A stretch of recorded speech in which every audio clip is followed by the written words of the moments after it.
can reflect a picture of a man as best as his attitude and way of speaking do. Now, with these words, I request Professor Zafar Zaidi Saab, Director, Amity Institute of Behavioral and Allied Sciences, Amity University, Lucknow, to come on dais and share his thought on this seminar topic. देखिए, ये जो आज constitution है, constitution day है, ये हम जब कभी कोई भी डे मनाते हैं तो उसके पीछे क्या मकसद क्या होता है? सिर्फ प्रोपेगेंडा, सिर्फ प्रमोशन, सिर्फ गैदरिंग, सिर्फ meeting and eating? No. To me the biggest agenda of the day should be to review what is happening, what should have been there, and what is the reality. To examine the situation scientifically, objectively.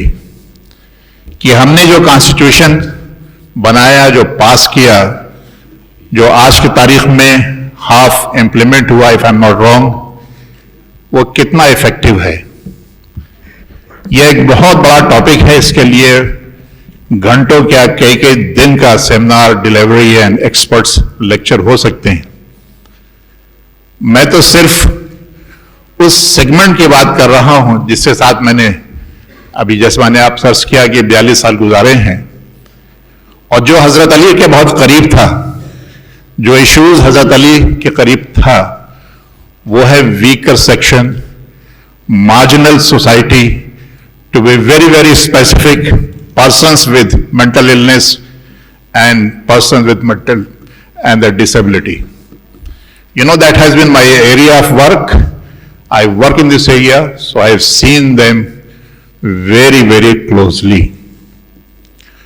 For my students, not for the person sitting in the dais, you will be surprised and equally ashamed and equally concerned that Indian lunacy act 1912 2012 नहीं कह रहा, 1912, जिसके तहत हमारे mentally ill persons को deal किया जाता था, वो 1984 तक 87 तक 75 साल तक हमारे मेंटल इल पर्सन, पेशेंट, जैसे आपको सर्दी जुकाम बुखार होता है, वैसे उनको भी anxiety, depression, schizophrenia and many other problems से सफर कर सकते हैं.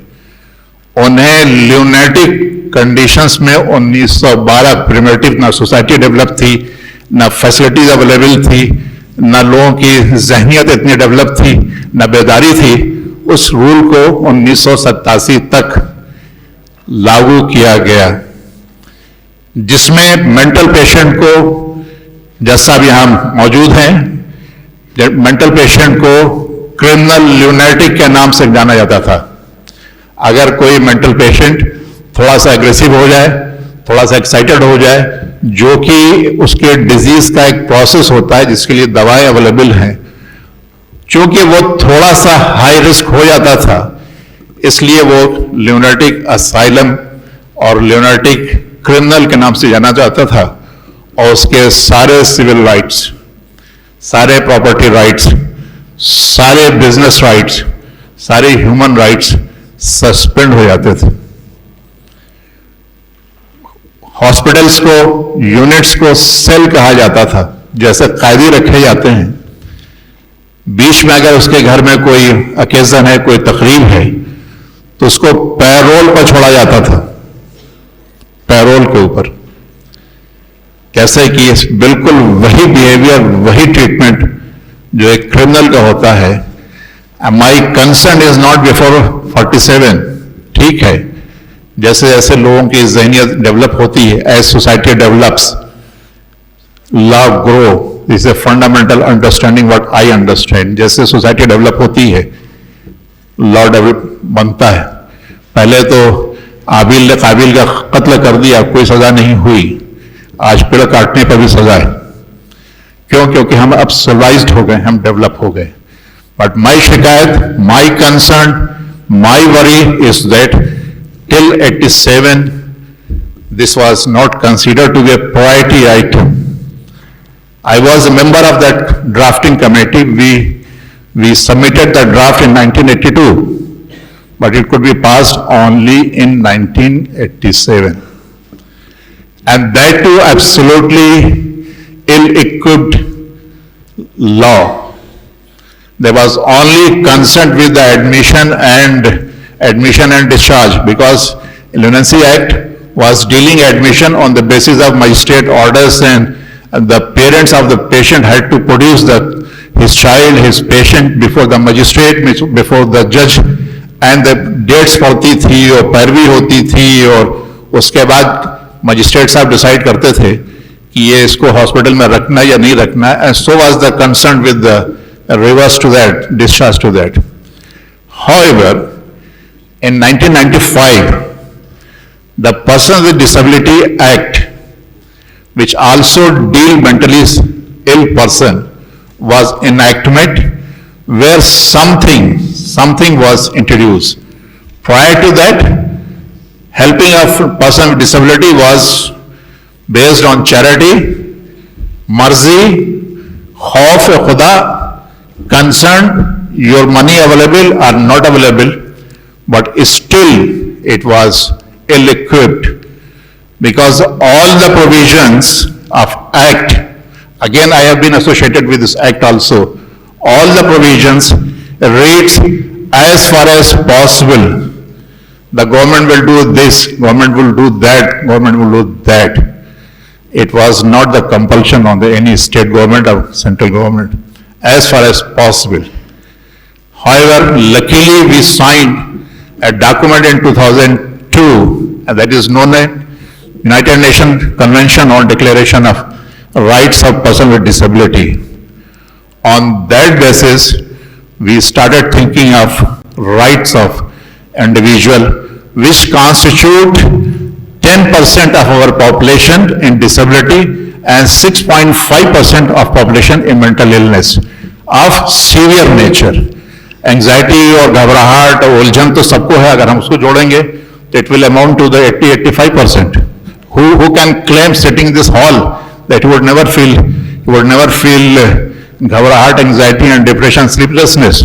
So that is not the criteria.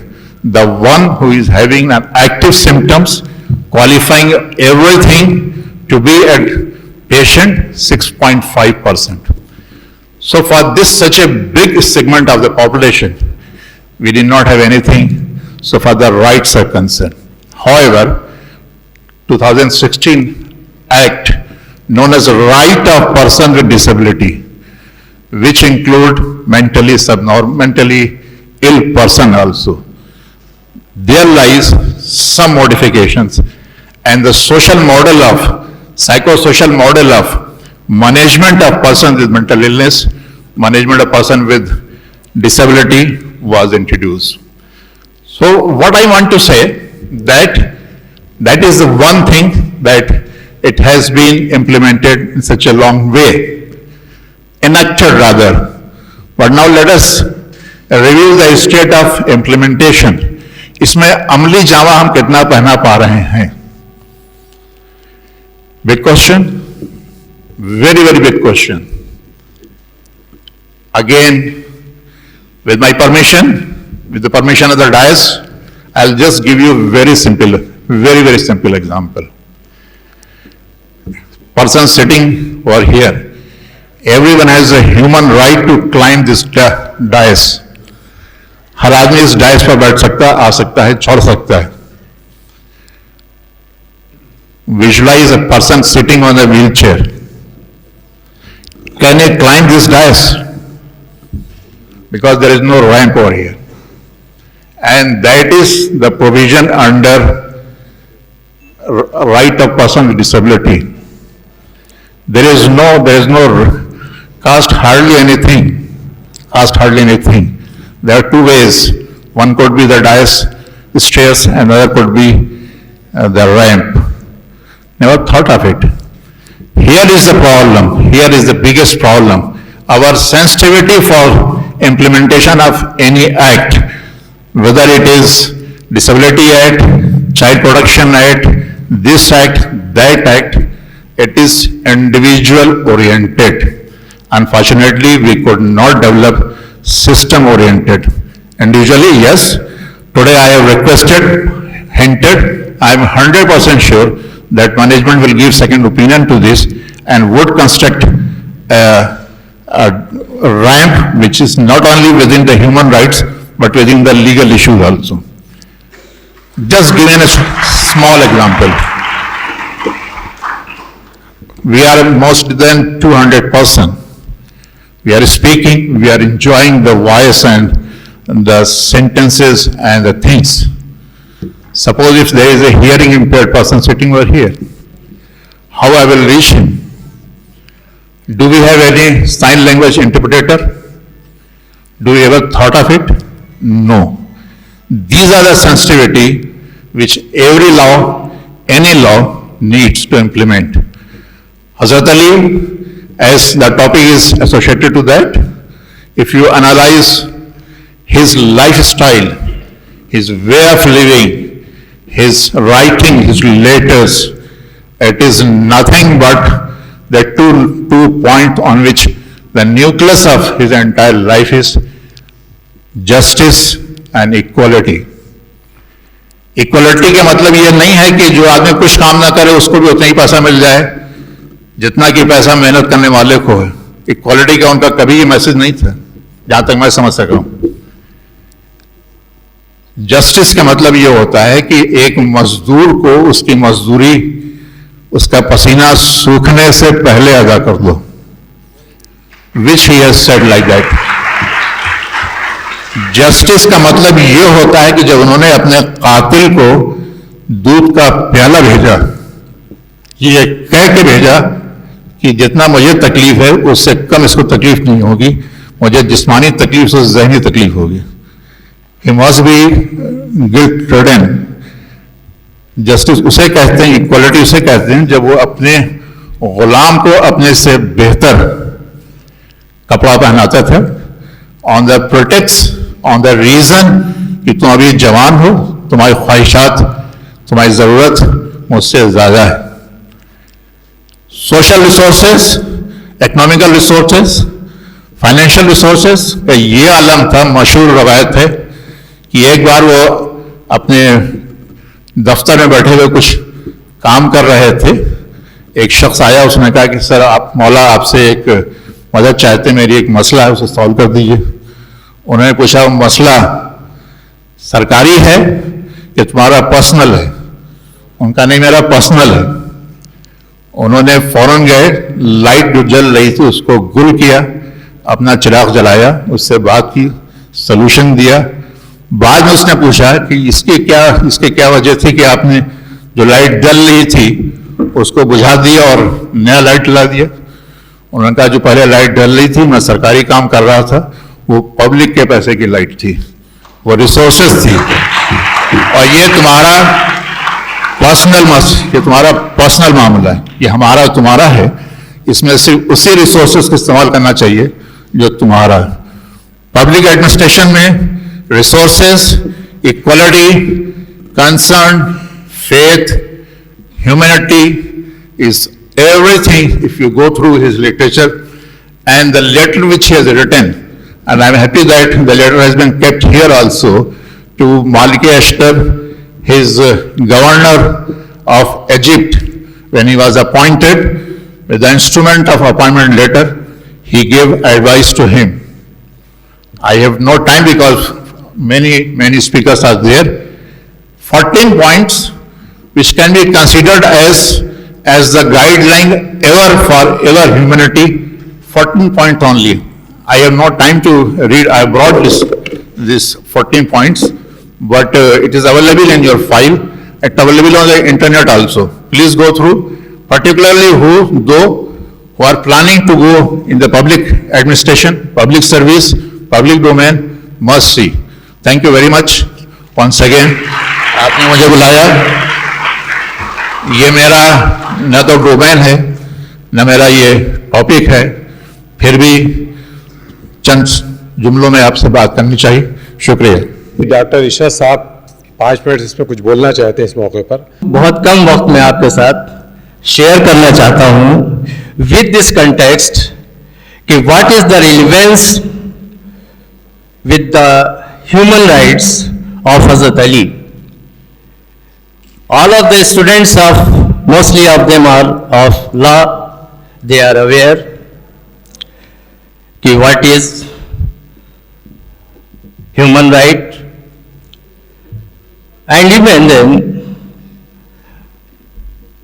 presuming that everybody knows, but for your information, I want to share with few words with you. For all those rights, whether these are fundamental rights or human rights, these all are available against the state, not the individual. Generally, the people in the context of the Hazrat Ali, whenever taught, they narrate those things which were practiced by the Hazrat Ali and propagated by the Hazrat Ali in his life by impressing by their behavior with the others. But we are concerned with the period of as a Khalifa, because the human rights, right to life, today we have several concerns about the right to life. In our daily life, we see that there is environmental problems that affect our right to life. These are all the rights which are surrounded the human person, human body. All those rights are human rights, and they have been protected under the UN resolution, and they were enumerated certain rights, but they are not exhaustive in itself. There are, besides as there are many rights more in our life. But narrating and summarizing my views, a seminar was held in our college by the law faculty, and on this dais, Khatib Akbar Mirza Muhammad Atar Sahab was present here. He said few things about the corruption, because the corruption is our concern, which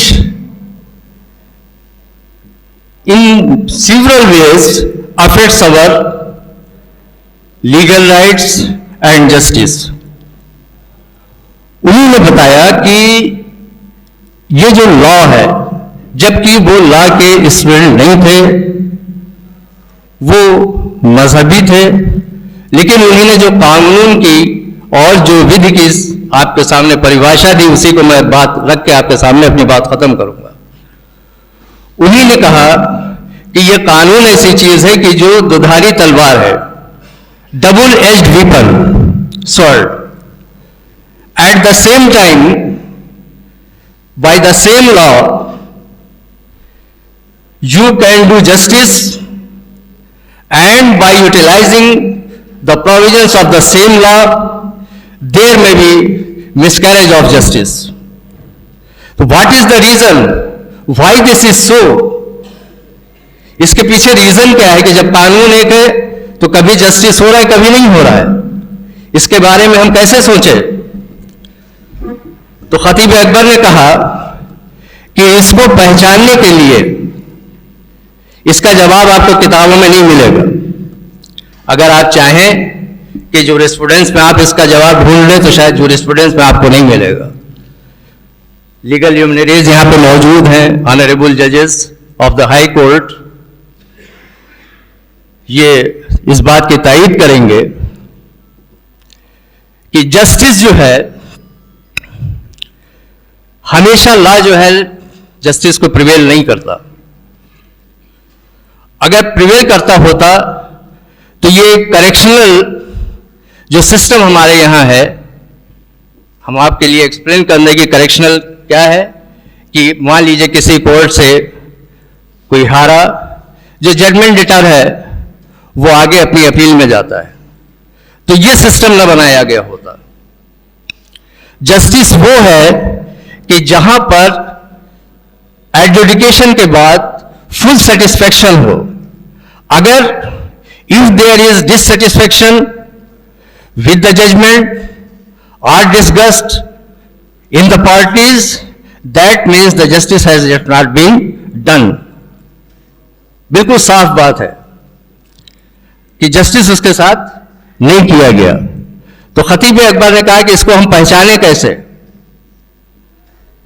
कैसे, इसका जवाब उन्हीं ने दिया जो हम आपके सामने रख रहे हैं। उन्हीं ने कहा कि कानून एक है, कानून हमेशा सोच समझ के अच्छा बनाया जाता है, लेकिन कानून को लागू करने वाले कौन लोग हैं? The hand behind the law, उसकी पर्सनालिटी का परसेप्शन जो है पूरा इसके ऊपर पड़ता है कि वो किस तरह से कानून को लागू कर रहा है। लॉ जो है वो आपको दिखाई नहीं दे रहा है, जो उसके पीछे कारफरमा है, जो उसके पीछे काम कर रहा है, वो भी इनविजिबल है, but the effects are before you.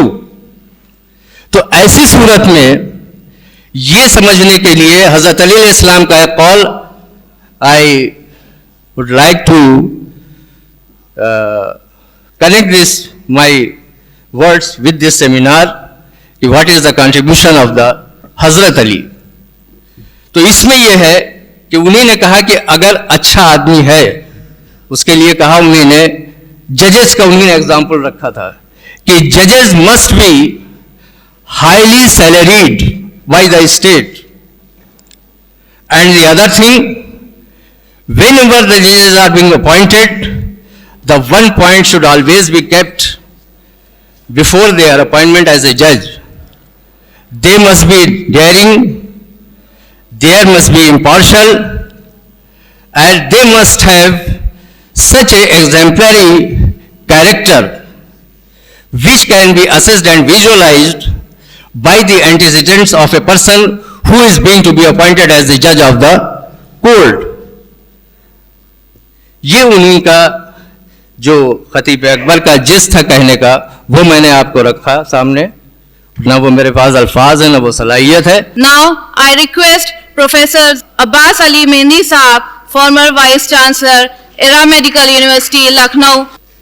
हज़रत अली की शख्सियत बहुत से लोग सब जानते हैं, जो चाहे मुसलमान हों या ना भी हों, उनकी शख्सियत ज़्यादा पहचानी जाती थी, शुजाअत से पहचानी जाती थी कि बहुत बहादुर थे, वैरियर थे। और वो इसलिए क्योंकि इस्लाम में इनिशियल फेज़ में जितने भी अटैक्स हुए, मैं स्पेसिफिकली यूज़ कर रहा हूँ कि अटैक्स हुए, तो उस पर डिफेंसर जो थे वो हमेशा हज़रत अली रहे।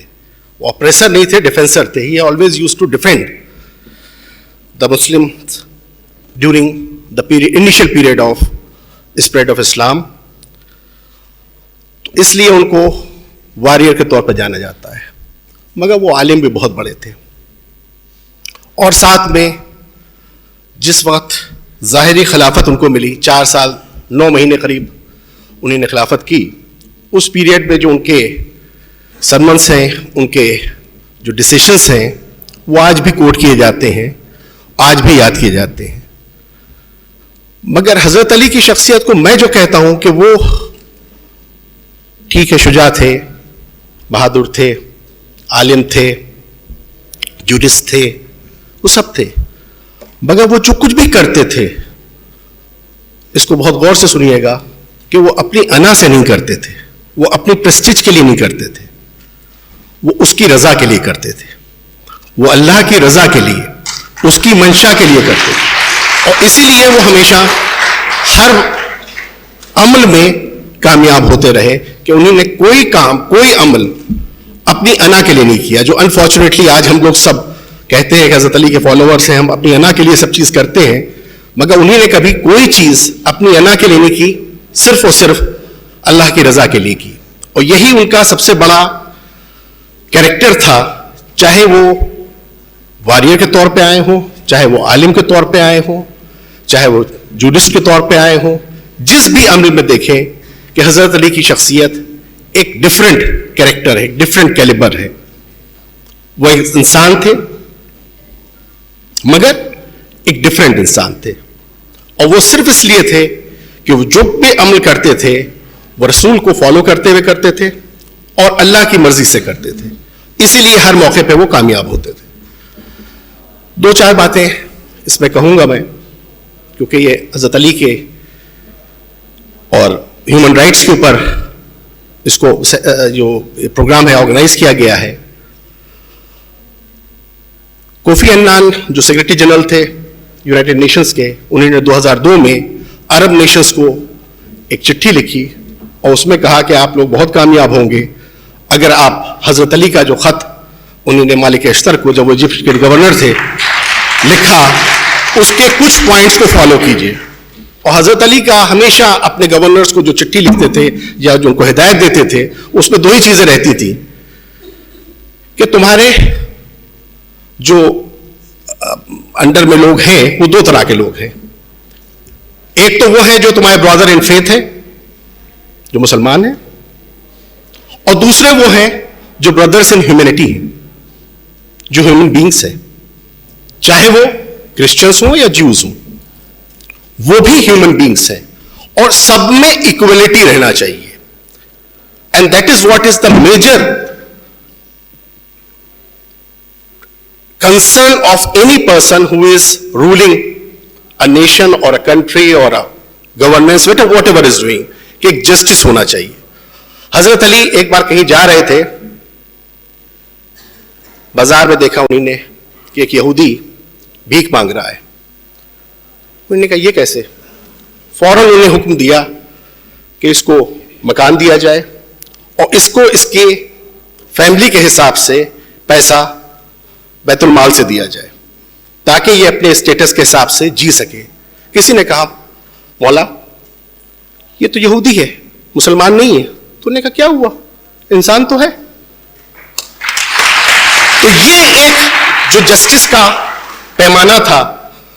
एक बार, अच्छा, इल्म की जहां तक बात है, हमारे फादर ने कभी इसी सेमिनार में, कभी शिया कॉलेज में जो विक्टोरिया स्ट्रीट पे वहां पे हुआ था, कभी कहा था उसको मौलाना अतर साहब ने, इशफाक साहब ने कई बार कोट किया, मजलिसों में कोट किया कि उनका इल्म का यह था कि 1400 साल पहले उन्होंने कहा था कि इंसान जो है गोश्त के लोथड़े से बोलता है, हड्डी से सुनता है और चर्बी से देखता है।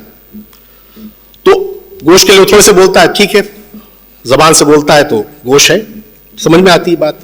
हड्डी से सुनता है, यह बात 19वीं सदी में पता चली कि कान के अंदर हड्डी होती है जिससे सुनाई देता है। चलिए ठीक है, ये भी पता चल गया था, मगर हमारे फादर कहते थे, उन्होंने सन 72 में ये पढ़ा था कहीं पे मौला का फरमान। तो उन्होंने कहा कि चर्बी से देखता है, ये कहीं उनको नहीं मिल रहा था। और सन 76 में वो जर्मनी में थे तो एक आर्टिकल पढ़ रहे थे, उसमें लिखा था कि जापान में एक दवा आती थी जो पेचिश के लिए यूज की जाती थी, डायरिया के लिए यूज की जाती थी, जिसको इंट्राफॉर्म कहते थे, वो बंद कर दी गई, बैन कर दी गई। और इसलिए बैन कर दी गई कि वो माइलिन शीट जो लिपिड्स होते हैं आंख के अंदर, उसकी सिंथेसिस को ब्लॉक कर देती थी, जिसकी वजह से चर्बी बंद नहीं पाती थी। तो ये नेगेटिव पता चला कि चर्बी से आदमी देखता है, क्योंकि अगर चर्बी नहीं बनेगी तो बीनाई चली जाएगी, रोशनी चली जाएगी। और ये बात फादर ये कहते थे कि ये बात उन्होंने देखी और ये सन 76 में पहली बार पेपर आया, उसने इंट्राफॉर्म इसलिए बंद की गई थी, दवा बंद की गई थी। दूसरी बात, एक मैंने मजलिस में कहीं सुना, हम लोगों को जो भी इल्म हासिल है वो इसी दरसगाह से होता है कि आप जैसे आलिम जो पढ़ते हैं वो कभी हम लोग सुनते हैं और याद रहता है।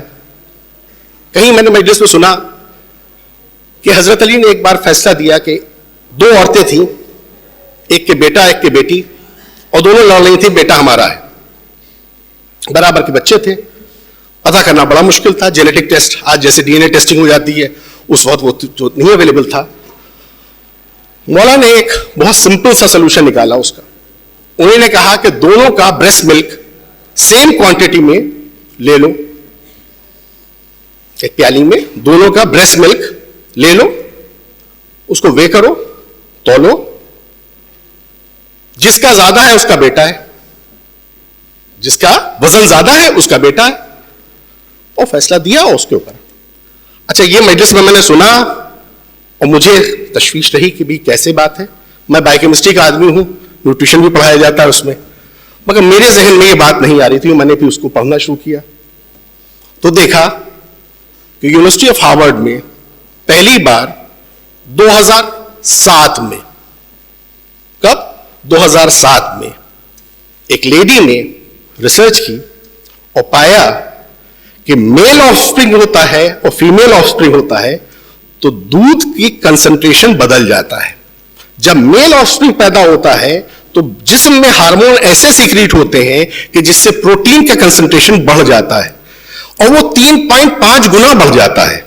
लिपिड्स का कंसंट्रेशन बढ़ जाता है, कैल्शियम का कंसंट्रेशन बढ़ जाता है। इसलिए उसने बताया, और वो क्यों तहकीक कर रही थी? वो इसलिए तहकीक कर रही थी कि आज जो बाजार में मिल्क के फॉर्मुलेशन अवेलेबल हैं उसमें एज तो लिखी रहती कि ये बच्चे को 0 महीने से लेकर 3 महीने तक के बच्चे को दीजिए दूध, ये 3 महीने से लेकर 6 महीने के तक के बच्चे को दीजिए, ये 6 महीने से लेकर साल भर तक के बच्चे को दीजिए, ये साल से लेकर 2 साल के बच्चे को दीजिए, मगर उसमें सेक्स कहीं नहीं लिखा होता कि मेल को ये दीजिए और फीमेल को ये दीजिए।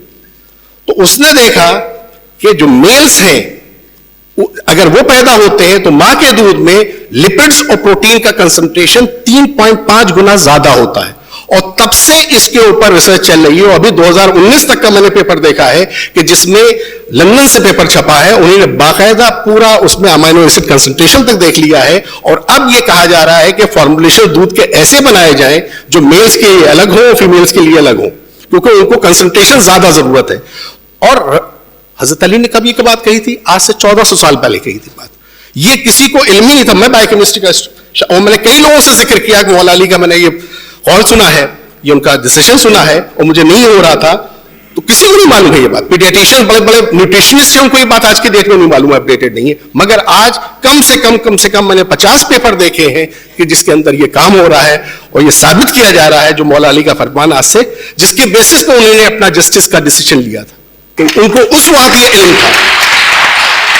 जहां तक जस्टिस की बात है, डिलीवरी ऑफ जस्टिस की बात है, हजरत अली का बहुत कॉमन कहा जाता है कि एक बार उनकी मदीने में जिना चोरी हो गई, फिर वो खलीफा बन गए, कूफा में आ गए। कूफा में जब वो आए तो बाजार में जा रहे थे तो देखा उनकी जिना जो मदीने में चोरी हुई थी वो बाजार में वहां बिक रही है और एक कोई यहूदी उसको बेच रहा है। तो उन्होंने कहा कि भाई ये जिना तो मेरी है। तो उन्होंने कहा नहीं, मैं तो खरीदी है, फलाना फलाना से खरीदी है। तो उन्होंने कहा तो क्या हुआ, मेरी है। तो हजरत अली ने कहा कि चलो, जबकि खुद खलीफा वक्त हैं, बज़ाहिर खलीफा वक्त हैं, उन्होंने कहा चलो मेरे साथ मुंसिफ के पास। मुंसिफ के पास गए और मुंसिफ के सामने अपना केस प्रेजेंट किया। कहा कि देखो ये मेरी ज़रा है, ये चोरी हुई थी और ये शख्स जो है इसको बेच रहा है। तो उसने कहा नहीं साहब, मैंने तो खरीदी थी। तो मुंसिफ ने हजरत अली से कहा कि आपके पास कोई गवाह है, क्योंकि मुझे तो गवाह के बेसिस पे डिसीजन देना है। तो उन्होंने कहा हाँ। उन्हें कौन? बुलाते हैं। उन्होंने इमाम हसन और इमाम हुसैन को बुलाया। वो कहा ये मेरे गवाह। तो उन्होंने कहा माफ कीजिएगा मौला, ये तो आपके बेटे और बेटों की गवाही इसके लिए नहीं माने, कोई इंडिपेंडेंट गवाह लाइए। तो उन्होंने कहा मेरा कम्बर है, गुलाम। उन्होंने कहा नहीं, वो आपका गुलाम है। तो उन्होंने कहा जो तीनों सबूत आपने पेश किए वो आपके अगेंस्ट है, इसलिए जरा जो है वो आपकी नहीं है, इसी आदमी की है। हजरत अली ने मान लिया और चले जाने लगे वहां से।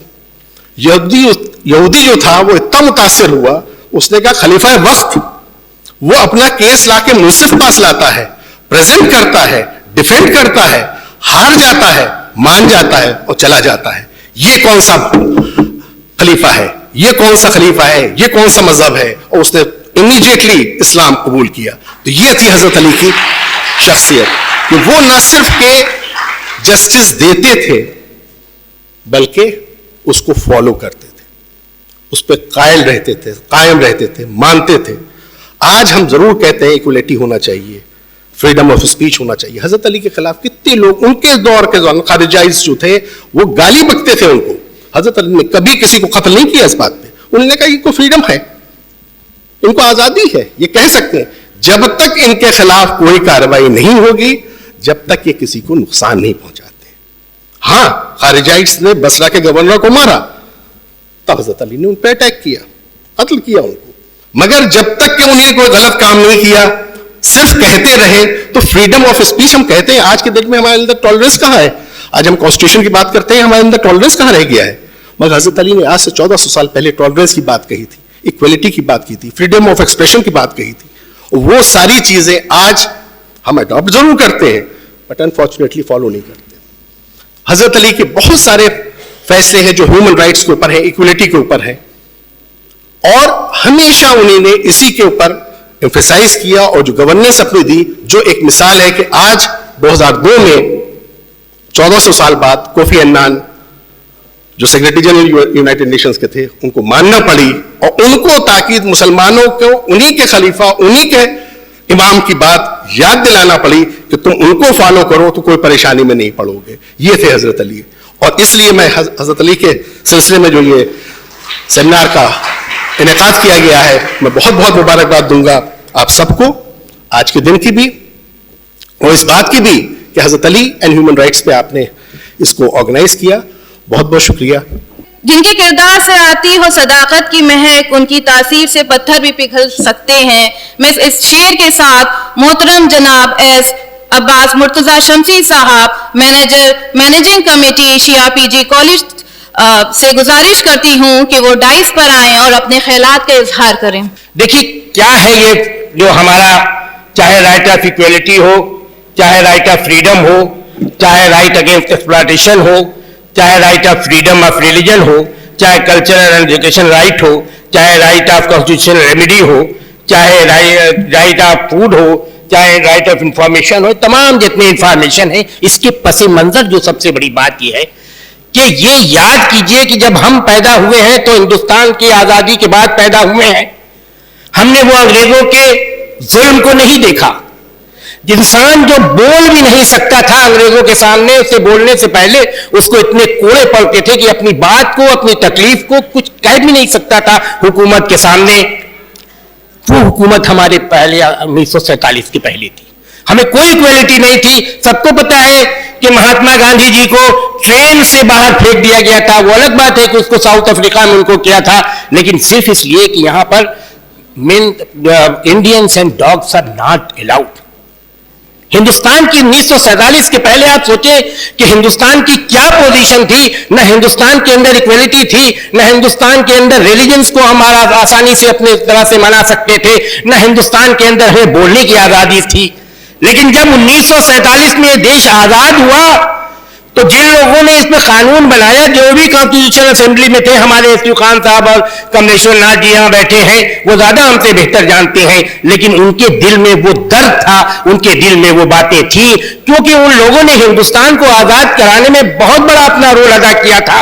और उस रोल के अंदर उनको पता था कि हिंदुस्तान का एक एक नागरिक अपनी बात नहीं कह पा रहा है, अपने दिल की बात नहीं कह पा रहा है, एक साथ बैठ नहीं पा रहा है, हम एक साथ बैठ के नहीं रह पा रहे हैं, न हमें मजहब का मनाने का हक है, न हमें अपनी कल्चर को आगे बढ़ाने का हक है, कोई हक नहीं था। तो जब वो दिखा तो उनके दिलों में वो मोहब्बत हिंदुस्तान के आम नागरिकों में थी कि उन्होंने फंडामेंटल राइट्स रखा। और हमें खुशी है, हम सल्यूट करते हैं उन तमाम संविधान सभा के लोगों को जिन्होंने हिंदुस्तान के अंदर इतने अच्छा फंडामेंटल राइट रखा। हम कहना चाहते हैं कि ना इंग्लैंड के अंदर इतना अच्छा है, अमेरिका से हमने जरूर लिया था, लेकिन आज जो हमारा ये फंडामेंटल राइट है वो पूरी दुनिया के अंदर इसका जवाब नहीं है। इसके लिए आप और हम तमाम लोग उन तमाम संविधान सभा के लोगों को सल्यूट करते हैं। साथियों, ये जो आया, ये जो परेशानी, ये जो मजबूरी, ये जो दिक्कत हमारे सामने थी, तो उसकी सबसे बड़ी वजह ये थी कि हमारे पास जहालत थी, हमारे पास इल्म नहीं था, हम पढ़े लिखे नहीं थे। वरना हिंदुस्तान एक ऐसा मुल्क था जो सोने की चिड़िया था, उसके पास पढ़े लिखे लोगों की कमी नहीं थी। लेकिन हिंदुस्तान जो गुलाम रहा है, उसकी वजह सबसे बड़ी थी कि हम जाहिल थे, हमें तालीम अच्छी नहीं मिलती थी, हम फिरकों में बटे हुए थे, हम ग्रुप में बटे हुए थे। अब इसका जो इन्होंने दिया है कि ह्यूमन राइट्स एंड हजरत अली, तो आप पूछेंगे कि हजरत अली से इन बातों से क्या मतलब है। तो मैं कहना चाहता हूं कि आइए 1500 साल पहले और पीछे चले, जब अरब के अंदर हम जाएंगे तो वहां भी यही जहालत थी, वहां भी यही पागलपन था, वहां इंसान इंसान के खून का प्यासा था, वहां लड़कियों की कोई इज्जत नहीं थी, वहां लड़कियों को अपने बगल में नहीं बिठाया जाता था, बल्कि यूं कहा जाए कि अगर किसी के घर लड़की पैदा हो गई तो उसके लिए अजीब सा मसला हो जाता था। कुछ लोग तो लड़कियों को जिंदा गाड़ देते थे।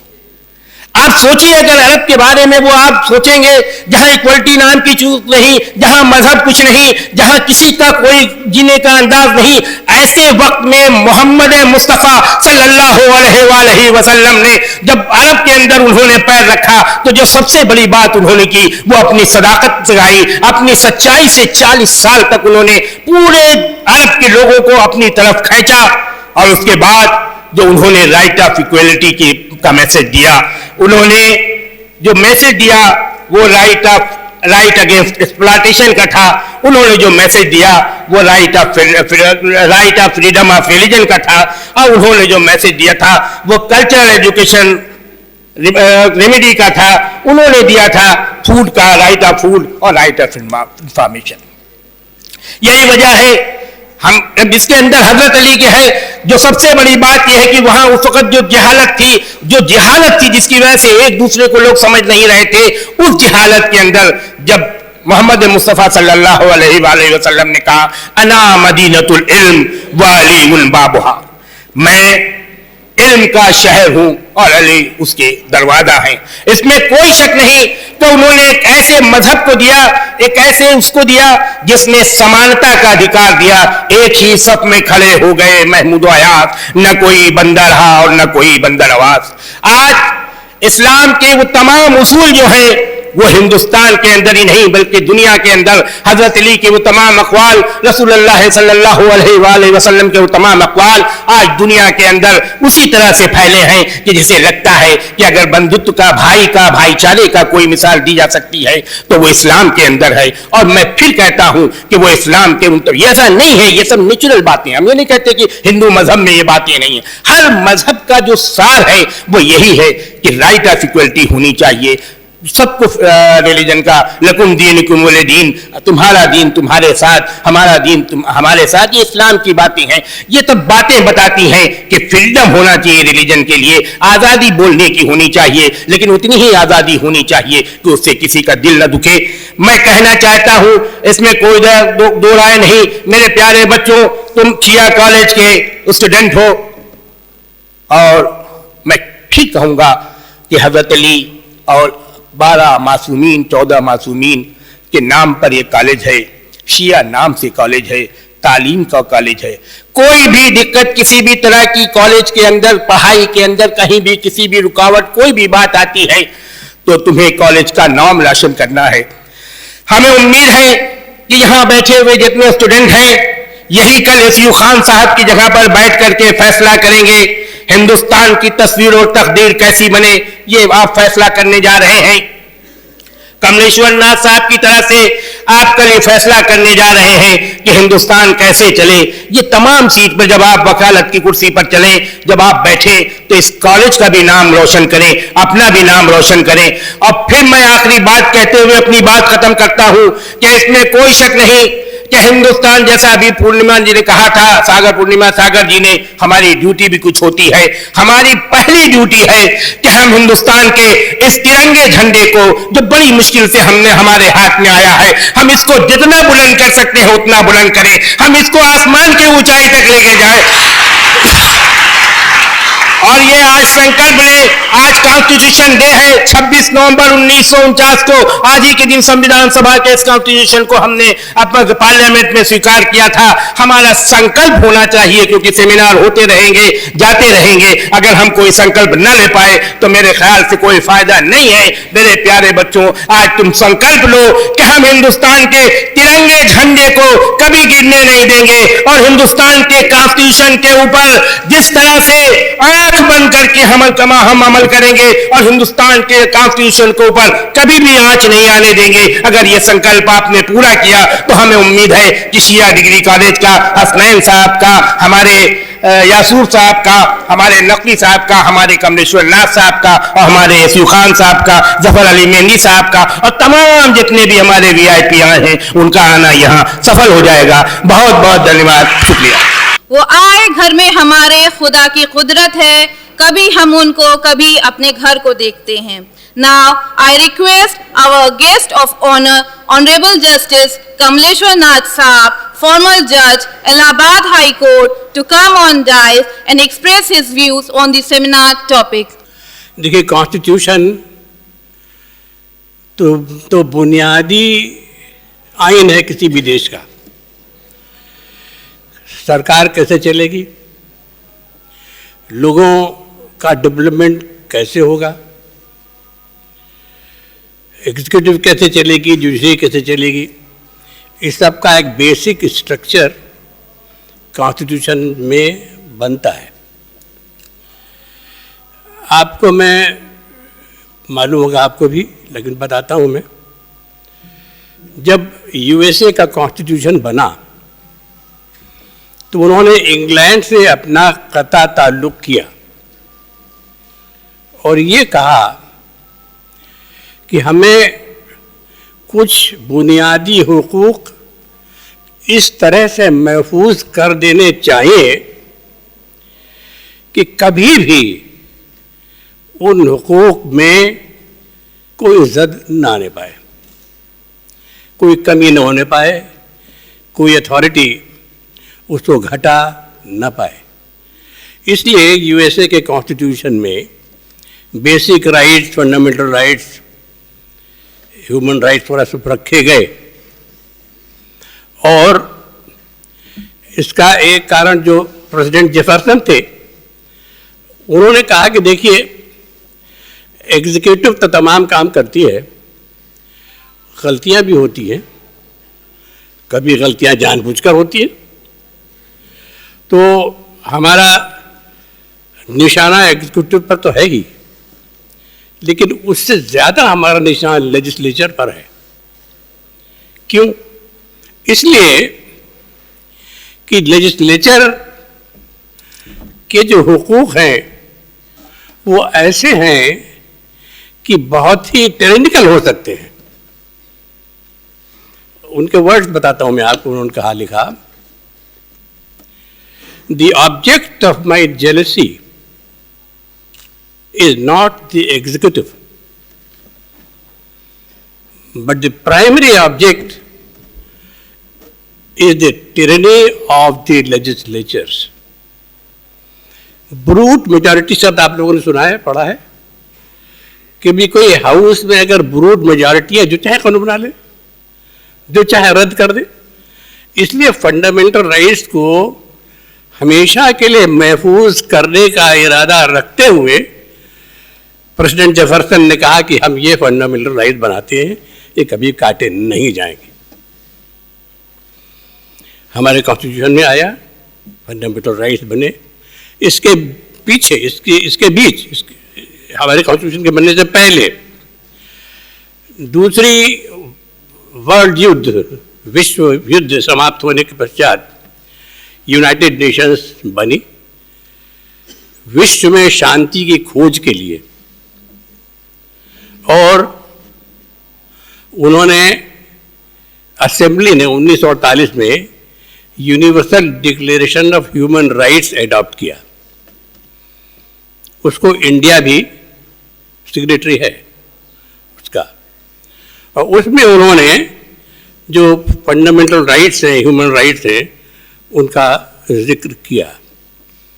हमारे कॉन्स्टिट्यूशन में वो सब अधिकार लिए गए। जब 1949 26 नवंबर आज की तारीख है, जब कॉन्स्टिट्यूशन हमारा अडॉप्ट किया गया, तो उसमें वो सब अधिकार जो universal declaration of human rights में थे, उनको सबको समावित किया गया। और 1950 में पूरी तरह से लागू हो गया। तो हमारे केशवानंद भारती के केस में सुप्रीम कोर्ट ने कह दिया, ये इमरजेंसी के बैकग्राउंड की बात थी, उसकी चीज़ें थी, ये कह दिया कि देखिए हमारे संविधान का एक मूल ढांचा है, एक बेसिक स्ट्रक्चर है। उस बेसिक स्ट्रक्चर को कम करने, घटाने या संशोधित करने का अधिकार किसी पार्लियामेंट को नहीं है। ये केशवानंद भारती में सुप्रीम कोर्ट ने होल्ड कर दिया। तो उसकी वजह से जो हमारा basic structure, independence of judiciary, freedom of press, liberty of thought, expression, right to religion, इन सब चीज़ों के बारे में अब बेसिक स्ट्रक्चर बन गया है डेमोक्रेटिक सिस्टम। हम आज हमारी पार्लियामेंट चाहे कि हम डिक्टेटरशिप लगा देंगे, नहीं लगा सकती। ये जितनी चीज़ें हुई हैं ये सब केशवानंद भारती के केस के हिसाब से हमारा बेसिक स्ट्रक्चर हो गया और इनका संशोधन नहीं हो सकता। तो ये तो हमारा कॉन्स्टिट्यूशन है, जिसका मैंने निवेदन किया, ये हमारा कॉन्स्टिट्यूशन है। अब हम ह्यूमन राइट्स पे आते हैं। देखें,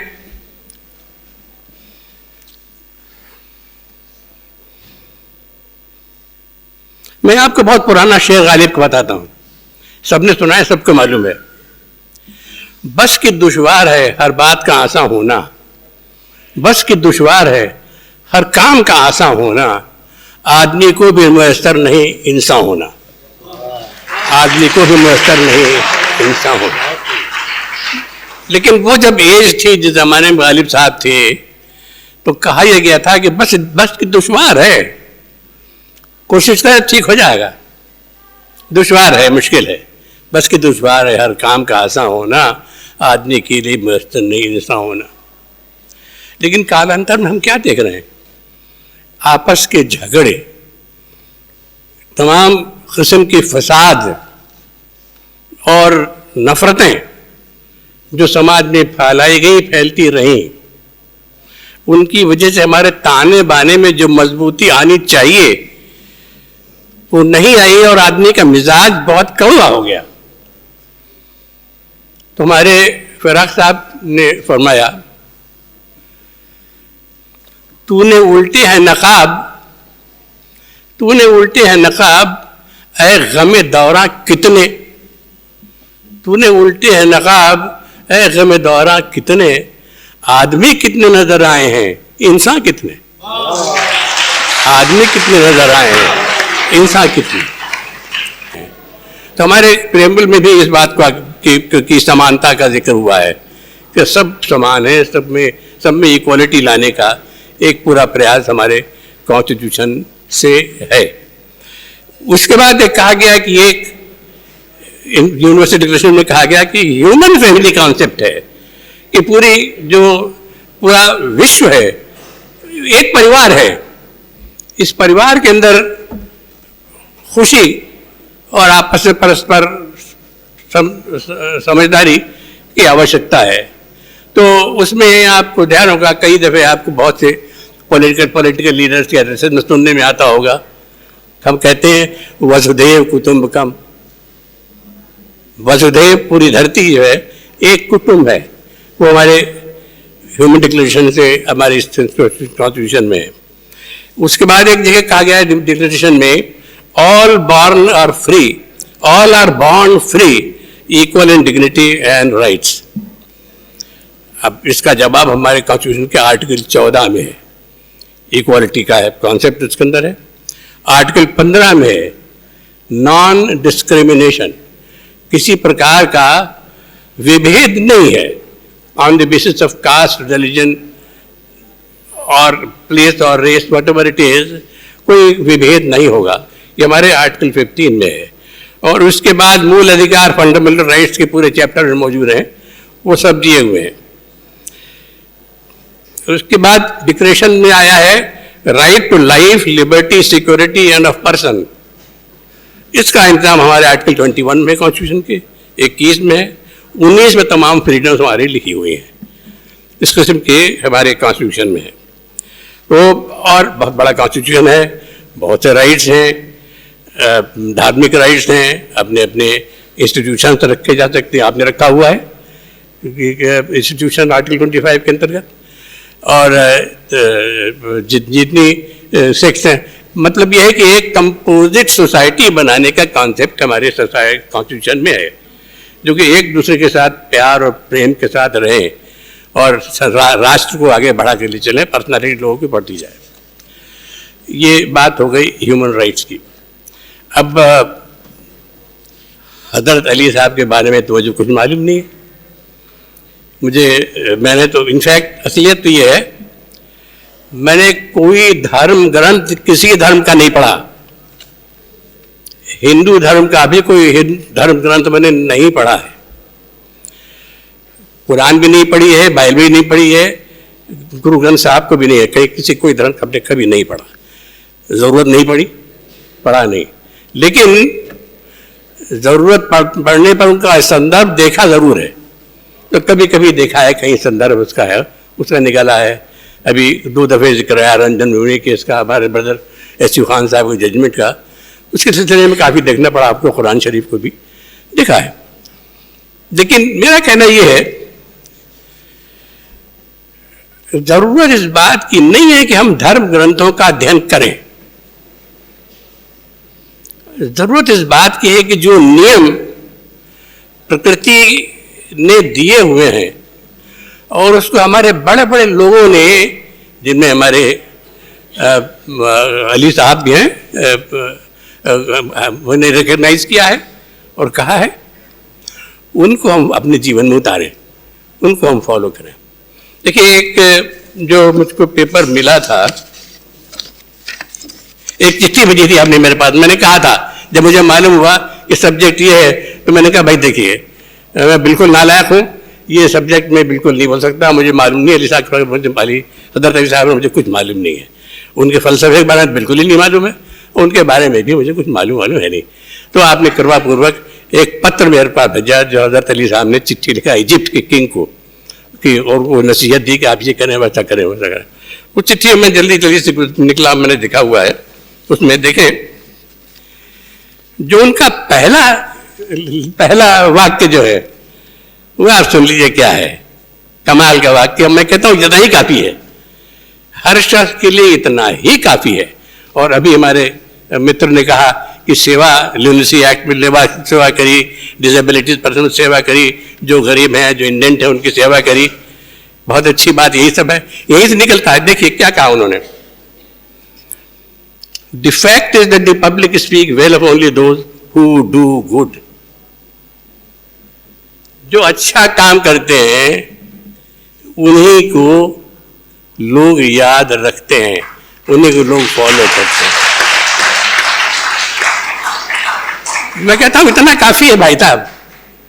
जिंदगी में अगर अच्छा काम आप करते रहें तो किसी धर्म की जरूरत नहीं है, अच्छा ही काम करते रहें। यही सेवा है, यही ईश्वर की सेवा है, यही अल्लाह की सेवा है। इमाम साहब ने जब ये कहा डू गुड टू अदर्स, यही मूल मंत्र जीवन का है। एक जगह पे आप लिखते हैं, develop in your heart the feeling of love for your people.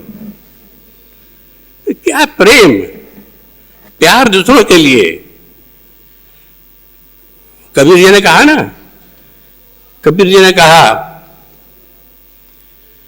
पोथी पढ़ी पढ़ जुग मुआ, पोथी पढ़ी पढ़ी जुग मुआ, पंडित भया नुपुक न कोई, ढाई आखर प्रेम के पढ़े सो पंडित होए। ढाई आखर प्रेम के पढ़े सो पंडित होए।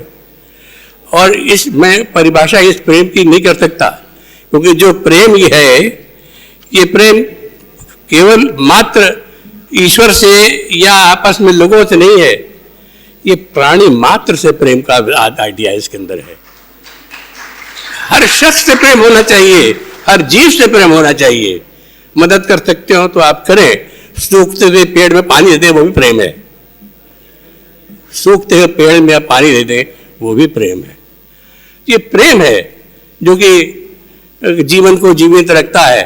वरना क्या है, बच्चा पैदा होता है तो प्रेम न हो तो कहाँ जाए बच्चा, या बुढ़ापे में जब हाथ पैर नहीं चलते और बच्चे लोग औलाद देखभाल न करें तो क्या करें? क्या है? प्रेम ही तो है। तो ये हदीस आपने लिखा हुआ है, develop in your heart the feeling of love for your people. ये हमारा ह्यूमन राइट्स के अंदर है, हर शख्स के अंदर ये बात होनी चाहिए।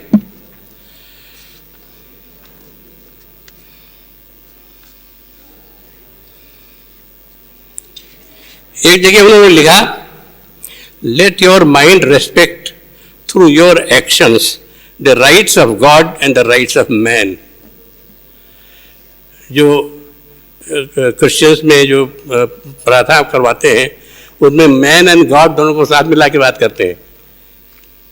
तो ये बताया आपने, let your mind respect through your actions the rights of God and the rights of man.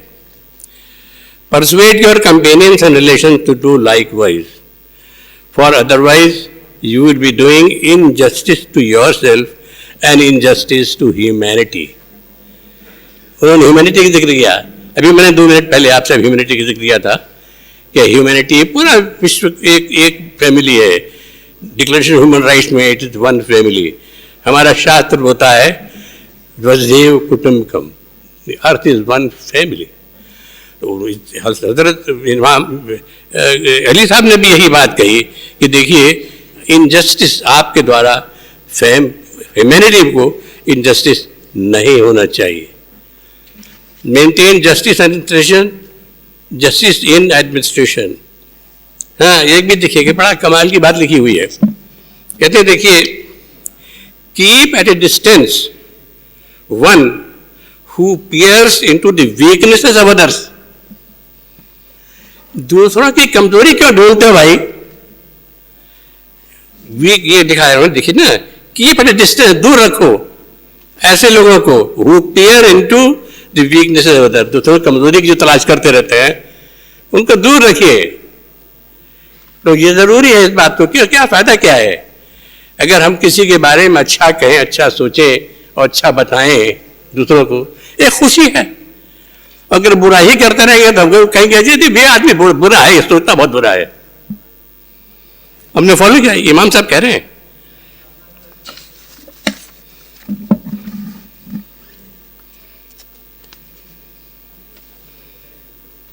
जी एक जगह लिखा हुआ है, कीप क्लोज टू यू, अपने साथ आप किन लोगों को रखें, अपने साथ आप किन लोगों को रखें। Keep close to you the upright, बिल्कुल प्रिंसिपल का आदमी। Keep close to you the upright and the God fearing, ईश्वर से जो डरते हैं। And make clear to them that they are never to flatter you. उनको कहें कि आप देखिए, आप मेरी खुशामद मत करें, आप मुझको मेरी तारीफ मत करें। ये कहा है। तो हमारा रामचरितमानस में एक दोहा आता है, एक लाइन आती है, सचिव वैद्य गुरु तीन जो। सचिव सेक्रेटरी एडमिनिस्ट्रेशन, वैद्य एजुकेशन डॉक्टर मेडिकल बॉडी के लिए, और गुरु प्रिसेप्टर जो आपको ज्ञान देता है। सचिव वैद्य गुरु तीन जो,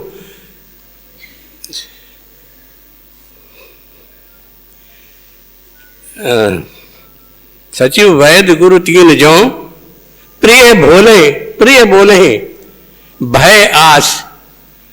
यानी आपके मन की बात चाहते कहना आपको खुश करने के लिए, किस उम्मीद से? इस उम्मीद से कि शायद मेरा कोई लाभ हो जाएगा, या डर से तारीफ करने के लिए, डर से तारीफ करते हैं। तो कहते हैं सचिव वैद्य गुरु तीन जो, प्रिय बोले भय आस। राज धर्म देह का होए वेग ही नाश। राज धर्म देह का होए वेग ही नाश, मैं बहुत जल्दी। तब अगर ये मैं तो वर्ड भूल गया, क्या बोलते हैं, चापलूसी। अगर आप चापलूसी में पड़ गए और तो फंस गए चापलूसी में, तो बहुत नुकसान होगा। ये हमारे इमाम साहब ने फरमाया है कि मौलवी साहब ने, keep close to you the upright and the God fearing and make clear to them that they are never to flatter you, मेरी खुशामद न करें। और बहुत चीज़ें लिखी हुई हैं, आपका टाइम लगा रहा हूँ खामखा, बस मैं हो गया बात कह दी मैंने। ह्यूमन राइट्स भी कह दिया, अली साहब के बारे में जितना मुझे समझ में आ रहा था मैंने कह दिया।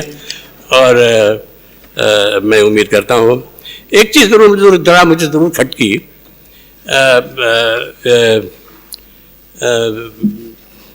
ये अली साहब के जो हमको पेपर दिया गया, हो सकता है कि मैंने पूरा अच्छी तरह से न पढ़ा हो सकता है मैंने पूरी तरह न पढ़ा हो या पूरा अच्छे से न समझ पाया हूँ, लेकिन एक बात मुझको ज़रूर खटकी। वो ये खटकी कि महिलाओं के लिए कोई विशेष उपदेश उनका नहीं है।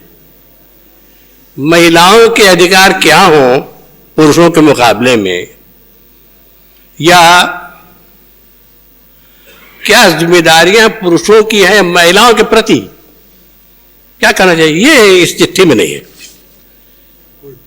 ह्यूमन राइट्स में अगर वीमेन के राइट्स का उल्लेख नहीं है तो बहुत कम हो गए।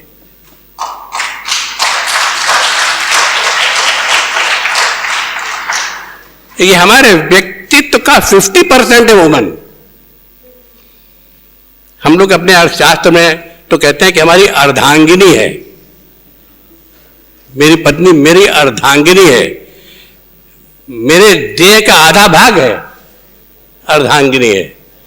तो उसके जो अधिकार हैं, उन अधिकारों के बारे में अगर कोई मजहब नहीं बताता, नहीं बोलता, तो खामी है। ये चीज मुझे इस पत्र में नहीं मिली कि इस्लाम में वीमेन के राइट्स क्या हैं, क्या होने चाहिए, और जो जैसे हैं वैसे क्यों हैं, इस पत्र में नहीं, ये कभी मुझे लगी। बाकी क्या कहना है साहब, ईश्वर के ये लोग मसीहा हैं, भगवान के भेजे हुए प्रोफेट्स हैं, मैसेंजर्स हैं, उनकी बात जो है वो तो आयत है, जो कुछ कही जाए, जो कहेंगे वही गोल्डन वर्ड्स हैं। तो मैं आप धन्यवाद देता हूँ, आपने मुझको बुलाया यहाँ पर। मैं अपने फन की बुलंदी से काम ले लूंगा, मुझे मुकाम ना दो, मैं खुद मुकाम ले लूंगा। Now I request our chief guest, Honorable Justice S.U. Khan Saab, former Judge, Allahabad High Court, Allahabad, to come on dais and express his views. आज से 70 साल पहले आज ही के दिन कॉन्स्टिट्यूएंट असेंबली ने हरकुलियन एफर्ट करने के बाद कॉन्स्टिट्यूशन को कंप्लीट किया और अडॉप्ट किया, और 2 महीने के बाद की डेट दे दी कि उस रोज से एनफोर्स होगा 26 जनवरी से। जहां तक राइट्स का सवाल है तो उस कॉन्स्टिट्यूशन में सब में इंपॉर्टेंट चैप्टर है फंडामेंटल राइट्स, और सिर्फ 2 आर्टिकल उन फंडामेंटल राइट के तकरीबन सारे ह्यूमन राइट्स को कवर कर लेते हैं, आर्टिकल 14 और 21।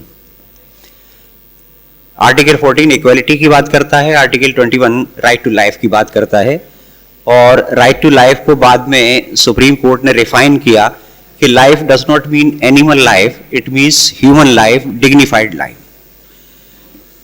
उसके बाद 93-94 में ये protection of human rights act आया।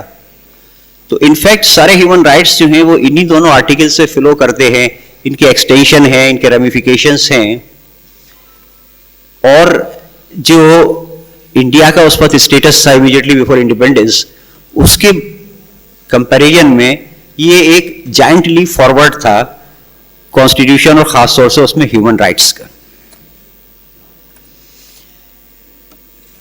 अब जहां तक ह्यूमन राइट्स का पर्टिकुलरली सवाल है, तो इस्लाम से पहले इसका कोई बहुत डिफाइंड कंसेप्ट नहीं था। ये ठीक है कि कुछ रूलर्स ऐसे रहे जिन्होंने उन राइट्स का ध्यान रखा और ऑप्रेस नहीं किया अपनी रियाया को, लेकिन वो उनके अपने इंडिविजुअल वॉल्यूशन थे। इस्लाम ने फॉर द फर्स्ट टाइम इसको इंस्टीट्यूशनलाइज किया, फॉर एग्जाम्पल वॉर में आज तक कहा जाता है कि everything is fair in war, लेकिन इस्लाम ने कहा कि no, there are certain things which are not fair even in war.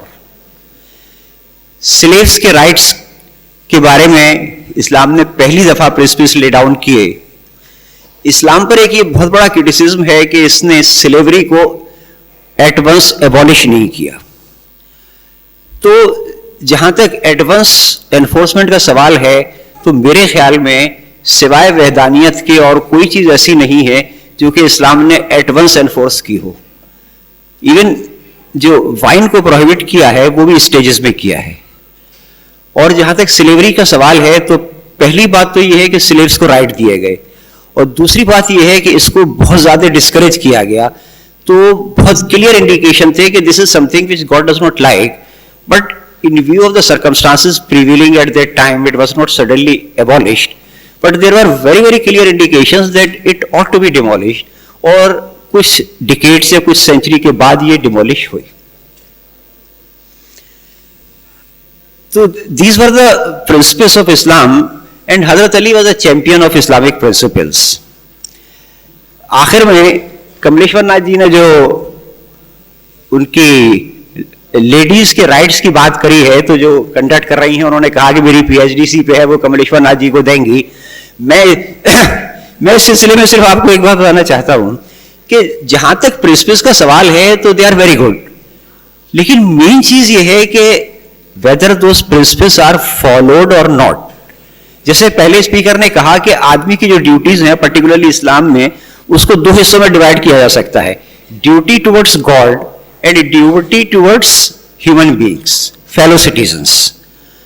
तो जहां तक ड्यूटी टुवर्ड्स गॉड या ईमान की बात है तो उस पर तो बहुत बात होती है, लेकिन जहां तक कि ड्यूटी टुवर्ड्स अदर मैन है, जिसको कि आप अमल स्वाले कहेंगे, उसकी तो लोगों ने बात करना भी छोड़ दिया है।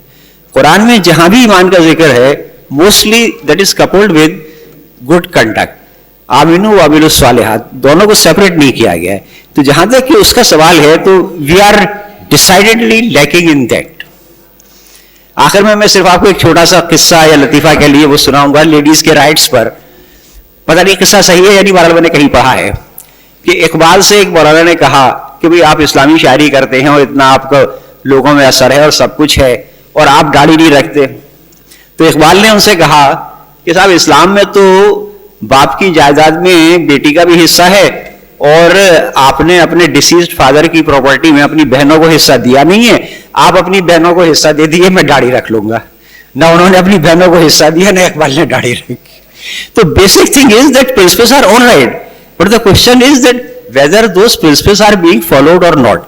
अब जहां तक ह्यूमन राइट्स का सवाल है, तो ठीक है कि ज्यादातर ह्यूमन राइट्स तो गवर्नमेंट के अगेंस्ट अवेलेबल हैं, जैसे फंडामेंटल राइट्स हैं गवर्नमेंट के अगेंस्ट अवेलेबल हैं, लेकिन ऐसा नहीं है कि सिर्फ और सिर्फ गवर्नमेंट के अगेंस्ट अवेलेबल हो। मैं सिर्फ एक छोटा सा क्वेश्चन आपसे पूछता हूं, उसका आप खुद ही जवाब दीजिएगा अपने माइंड में, कि आप में से बहुत से ऐसे हैं जिनके यहाँ डोमेस्टिक सर्वेंट्स होंगे, how you treat them, that is also question of human rights. And as I said earlier, almost everything has been covered by my predecessor, so I don't have much to add. Thank you very much. Now I request our President of the occasion, Janab Maulana Dr.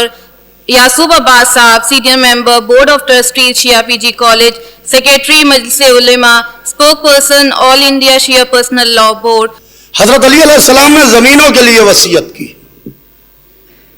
उनका justice जमीनों के लिए, जमीनों के लिए उन्होंने किस तरीके से कहा कि अगर से तुम जमीन से कोई फसल उगाओ तो सब खा ना जाओ, बल्कि उसका एक शेयर निकाल दो जमीनों का हिस्सा, जिससे तुम्हारी जमीनें आगे हमेशा हरी भरी रहेंगी और वो बंजर नहीं होने पाएंगी। यह है हजरत अली अलैहिस्सलाम कि जिन्होंने यतीम बच्चों के लिए बाकायदा जमाने से वसीयत की, और जब यहूदी के बाग में मजदूरी करके आते तो हजरत अली अलैहिस्सलाम छोटे छोटे यतीम बच्चे हजरत अली अलैहिस्सलाम को घेर लेते हैं, वो बैठ जाते हैं और अपनी सारी मेहनत, सारी मजदूरी का पैसा, जो भी उसका शहद खरीदा था, वो उन सब बच्चों में तकसीम कर देते हैं।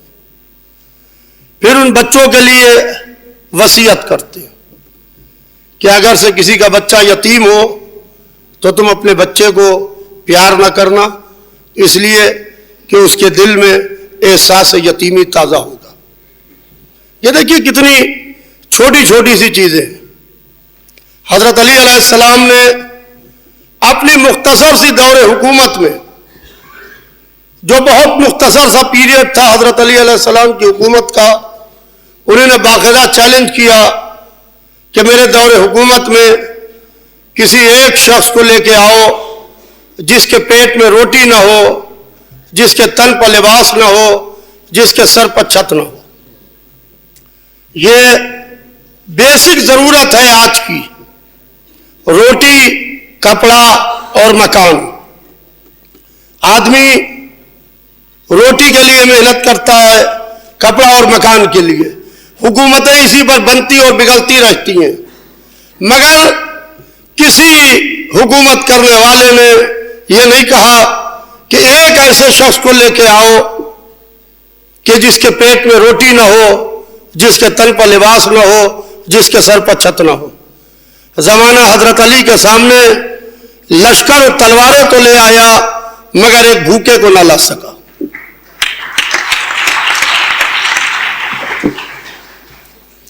और जहां तक के वुमेन राइट्स की बात है, हमारे यहां इस्लाम मजहब में और हजरत अली अलैहिस्सलाम ने जिस तरीके से अपने जमाने में औरतों को इंसाफ दिया है, हमारे हसनैन भाई ने, जो शिया कॉलेज ऑफ लॉ के प्रिंसिपल हैं, उन्होंने कहा बाकायदा इसके ऊपर एक सेमिनार होगा कि जहां के ऊपर इस्लाम मजहब ने और हजरत अली अलैहिस्सलाम ने यह कहा है कि जब तुम घर में आओगे तो औरत तुम्हारे लिए खाना नहीं तैयार करेगी, बल्कि तुम्हें उसके लिए पक्का पकाया खाना तैयार करना पड़ेगा।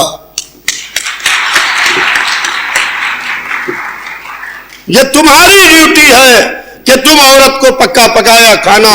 असल में जमाना, वो समाज जो है वो हावी हो गया है और समाज जो है वो पूरी तरीके से उसने जकड़ दिया है और असल जो सेइंग्स हैं, असल जो चीजें हैं वो पीछे चली गई हैं।